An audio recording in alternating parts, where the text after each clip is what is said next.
So do you like the Deathly Hallows so far? The Deathly Hallows. Sit down. It's going to be awesome. Today we're going to have a tornado drill.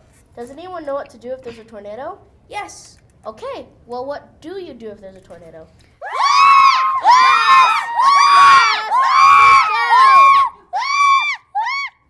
No, if there's a tornado, we go quietly to our safe place in the basement.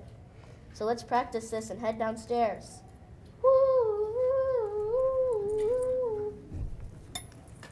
Where's the tornado?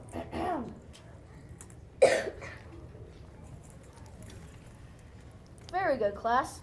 You were quiet and mostly well-behaved. So why do we come to the basement during a tornado? So we won't end up in Oz with the Wicked Witch. Okay, any other ideas? So we are safe? That's right. Have you ever heard of the word refuge? Is that like refugee? They are similar words. A refugee is someone who has left somewhere, such as a country, and gone somewhere else to be safe. The word refuge means the condition of being safe or sheltered from trouble. So if we take refuge from a tornado, we are being safe in the basement. Our dad sings that song. I know I'm going to regret asking this. And what song is that? You see, you don't have to live like a refugee. Don't have to live like a refugee. Yeah! Lovely singing. Thanks. That was a classic by Mr. Tom Petty. Our dad is teaching us all the old classic rock songs. He even quizzes us when we're in the car. Okay, girls, save the singing for recess. Let's get back to our discussion on the word refuge. Can you think of other ways someone might take refuge? Like the time I hid under my bed when I broke my mom's lamp? Well, not exactly. My mom said God is our refuge. Yes, that's right. How can we go hide in God to be safe from tornadoes? That's not what it means, right? Well, what does the rest of the class think? Maybe it's like when you're little and you're scared and your mom holds you. Or you hold your favorite stuffed animal. You guys are talking like babies. I said when you're little. Girls, what do you think? It smells like feet in here. Yeah, it does. Anna has her shoes off and her toe is sticking out of her sock.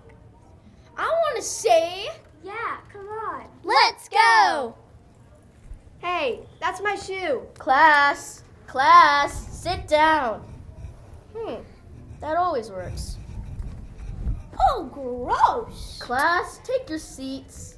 Don't you ever wash your feet? Don't you ever wash your socks? Class, sit down. And Emma, please put your shoes back on.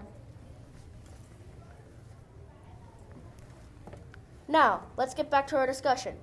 How can we take refuge in God? Any ideas? Well, you can ask God to take care of you and your family. Yes, think back to the Old Testament times. Remember when God's people left Egypt to go to the new land? Did they have easy travels? No, they had all kinds of problems. But Moses and later Joshua kept telling them to trust God because he would take care of them. Yeah, God gave them food and protected them from the bad people. Did God take care of them no matter what they did? No, they had to obey what he said. Yeah, and when they did that, God would help them. But how is that having refuge in God? Emma? I don't know. What do you think it might be? Maybe it's like what Peyton said earlier. When you're little and you sit in your mom's lap, she hugs you and makes you feel safe. You know she isn't going to let you get you. We're sitting in God's lap and he has his arms around us. Kind of like that. Whoa. Emma said that. That is a wonderful answer. I can't think of a better way to say it. God is our Father. He loves us and wants to take care of us in the same way he took care of Joshua and his people. They had God protecting them, so they felt safe as they traveled in the new lands. I think refuge is exactly like we are sitting in God's lap and feel safe with his arms around us. I can't believe you came up with that. I come up with good ideas sometimes. I guess she's more than just a pair of stinky feet. They may be stinky to you, but God will still hold me in his lap.